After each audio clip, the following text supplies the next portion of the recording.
Okay, up next is our six-time NASCAR Sprint Cup Series champion, Jimmie Johnson. And he drives the number 48 Lowe's Chevrolet for Hendrick Motorsports. Jimmie, coming to Pocono Raceway. We've got 6 to go before we establish the chase grid. Just talk about your outlook for this weekend. Excited to be back. We had a very strong car here a couple months ago. And even with a mistake on pit road and the collision with the 9 car, we still had a shot to win the race in a very, very fast race car. So excited to come back.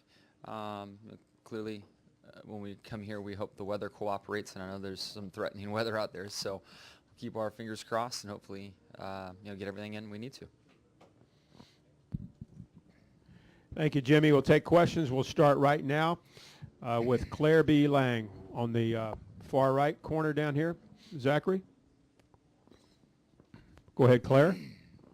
Got it. Claire B. Lang, Sirius XM NASCAR Radio. Greg Ives sat on your pit box for quite a while. You celebrated championships with him. What's your take on Greg Ives being the crew chief for Dale Earnhardt Jr., and how would you describe him and his progression? First and foremost, I'm really excited for him, and feel that the dynamic in the race shop is going to be a good one. Obviously, we're very concerned about Steve's departure and who that individual is that comes in, and that there's good energy and a good bond between the 48 and the 88. It's going to be hard to recreate the magic we've had, Steve and Chad, to kind of take on different roles. And in a sense, it's kind of been the good cop, bad cop in our shop, where Chad will whip on the guys and Steve, he'll come by and smooth it out when it's over. But our shop works very well together, and to protect that environment, there was a very short list of guys to take over the 88 car crew chief role, and I was hopeful it would go Greg's way, and very happy that it did. He's worked very hard to develop as a crew chief, an individual. He's left and been a crew chief, obviously, on Junior's nationwide programs, and if you look at his stats and what he has accomplished there as a crew chief, you can say definitely he's earned this opportunity. So very, very happy for Greg and his family, and I look forward to seeing him more on a daily basis. I went through so many years seeing him all the time and being such an integral part of finding speed in our race cars, and it's going to be nice to see him a lot more often now. Gentleman right here in the middle, Jimmie. Go ahead. Jimmie, Kyle Magda for the Times leader in Wilkes-Barre. You haven't had the best of luck since the win at Michigan in June. How has the 48 team stacked up performance-wise, let's say, to your teammates at Hendrick Motorsports and also the Penske and the Gibbs cars?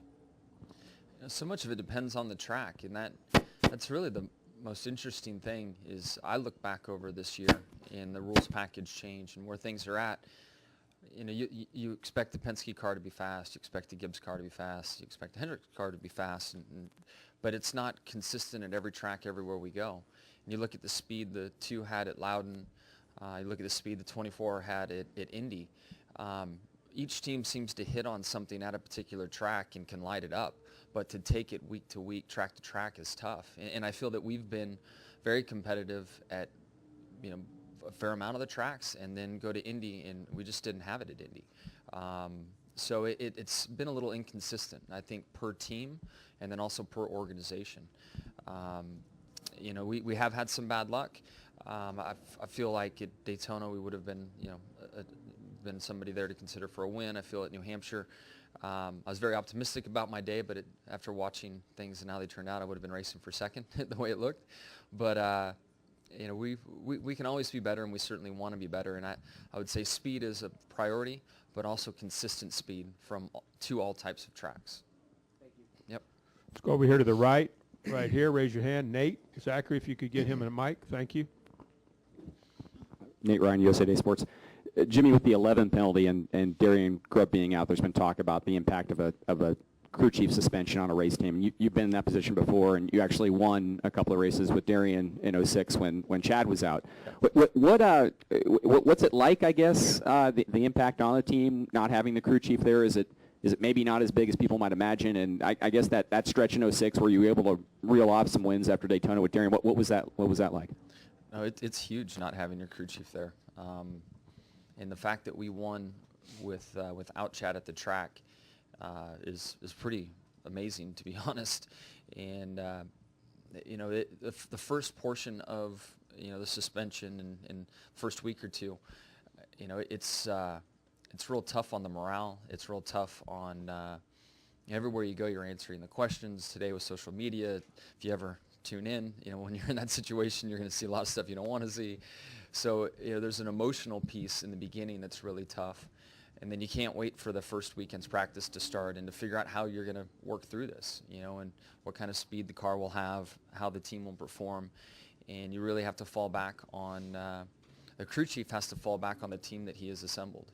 And Chad, being as buttoned up as he is, has always had depth in our organization. And our engineers have always been very qualified down through our mechanics. And we've been able to pick up that slack and win in those situations. But I wouldn't wish it on anyone. It is such a difficult thing to go through, and it also just shows in the sport that it doesn't matter team, organization, car, driver, everybody's going to go through some of these bumps in their career. It just happens. In those times when Chad's been absent, has he been almost as involved, like via instant messaging, communication, that sort of thing? Even though he's not on the track, is he still? Yeah, you're able to do those things and text and make phone calls and send emails and watch on television and tune into some of the things our fans use with FanScan and NASCAR app and all that kind of stuff just to get as many inputs coming in. But the element of truly having a conversation with someone and understanding, how tight the car might be or how uncomfortable you might be, that element is so vital in our sport. And when somebody's in North Carolina and the others are at the track, it's impossible to get that kind of pulled together. We're going to take 4 more questions. We're going to go Al.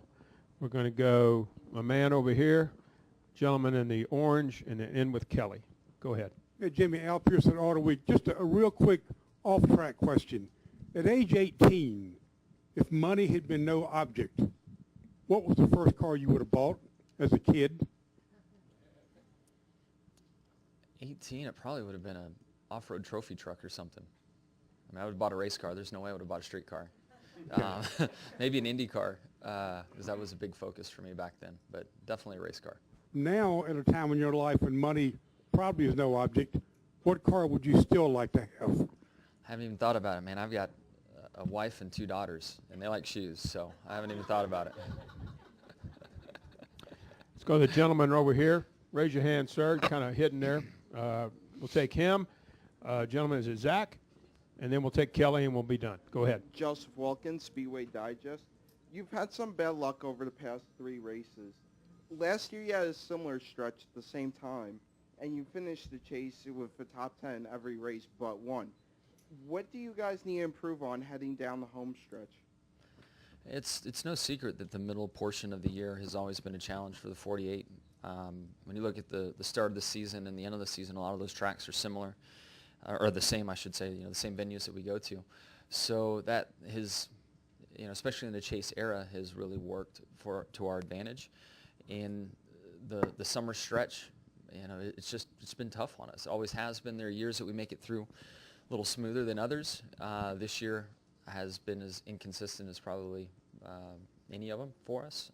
So I certainly want to stop that and start here with a very smooth weekend and successful weekend and carry that on through, the Glen, and I think of Bristol's out there. That's a tough track for us. There's still a few challenges ahead, but literally when the chase starts, we roll into our 10 best tracks. So we're trying to maintain sanity until then, and obviously keep progressing our cars through the end of summer. Go ahead, Zach, and then we'll finish with Kelly. Zach Cherniel from the Pocono Record. You kind of touched on it earlier that Indy didn't go like you guys had hoped. The 24 and the 5 were obviously up front most of the day. You and Junior weren't as prominent. Were you able to figure out what exactly had happened there, and just how do you feel going into this weekend after that week? Yeah, when a weekend's over, it's easy to go back and look at car setups and try to find some rhyme or reason why another car had speed. We were definitely trying to maximize our package from an aero standpoint, and looking back, that's not kind of the direction our teammates, the 5 and 24, went. So, when the weekend's over, it's easy to sit back and kind of analyze things. But, we've built speed in our cars and have won races and championships by a certain mindset, and it's not been by looking and digging through others' information and looking over our shoulder what somebody else is doing. It's always about, pushing technology and trying to find an advantage. And at times, especially with single car speed, we were the fastest in all the practice sessions. So that kind of sucked us in, thinking we had a fast car. It would run one fast lap and then unfortunately dropped off too much after that. So we'll make notes and go back to Indy next year and try not to make that mistake again. We'll go with Kelly and actually have a bonus question from our local affiliate right here. Go ahead, Kelly. Kelly Crandall, Popular Speed. Jimmy, this is a little bit different. When you came into Hendrick, Ray Evernham had already moved on and was doing his own thing with Dodge. But I'm just curious, now that he's back more hands-on with the company, what, if anything, has he been able to contribute to the organization as a whole? Yeah, it's he does. For me, it's kind of twofold. One, I love to be around him, and as I was aspiring to race in NASCAR and watched what he and Jeff put together, I just wanted to get to know the guy and want to understand how his mind worked, and I have that opportunity now, and now he spends a lot of time, kind of at a higher elevation looking at our whole program. And sometimes things that are so obvious to a race team, they don't cross our mind. And it's nice to have somebody with true racing experience and success to stand back and kind of look globally at your program and give advice. And then we've also gone to him as an individual team and have leaned on him for his knowledge and points of view and stuff like that. So it's great having him around. And even fun, like last week we had a big luncheon at Hendrick, and the shop that he won, I think 3 of the championships in, is where our team center is now. And hear a story about why his office was where it was and where the setup plate for the cars were, so he could sit at his desk and work and look down on the shop and keep an eye on everybody, make sure nobody's slacking off and the cars were progressing. So just to go back through memory lane and see how all that works is pretty cool. Take the gentleman here, right here in front of you, Zach. And then actually we have one from Marty Smith. You sound like a photographer. They all say one more and you take like 3 or 4 more. I know.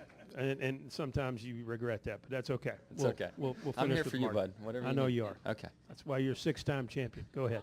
Chris Goy, Channel 13 News in Hazleton. What's your favorite thing about racing, or even racing on the Tricky Triangle? For me, the speed factor in a race car or motorcycle, whatever I've grown up, competing in, that's been cool. But there's something about competition that I've enjoyed, and I've always been a better racer than anything. And trying to figure out how to pass someone or get by someone, there's something in that just gets me going. So it's I always race better than I qualify and things like that. And there's something to all that. My real passion is competing. Final question, far left, from Marty Smith. Marty Smith, ESPN. Johnson, what do you think the impact on Jeff Gordon, what do you think that Brickyard 400 victory is for him? What's the impact on him to have achieved that now? For him personally or the sport? For him. For him? Yeah. Man, it's, first of all, it's huge. 20 years later, the meaning behind that for him is massive. Seeing him and going to Victory Lane and talking to Ingrid, seeing his kids there, that family piece and being able to celebrate such a massive win in his, home state essentially. So I think emotionally there were a lot of things that worked for him personally and felt good for him personally with that victory. Then you get on the professional side, you win at one of the most difficult tracks, dominating fashion, all those things. It's just giving he and that 24 team a ton of momentum rolling forward as, the chase is right around the corner. Jimmy, thank you very much. Good luck this weekend at Pocono.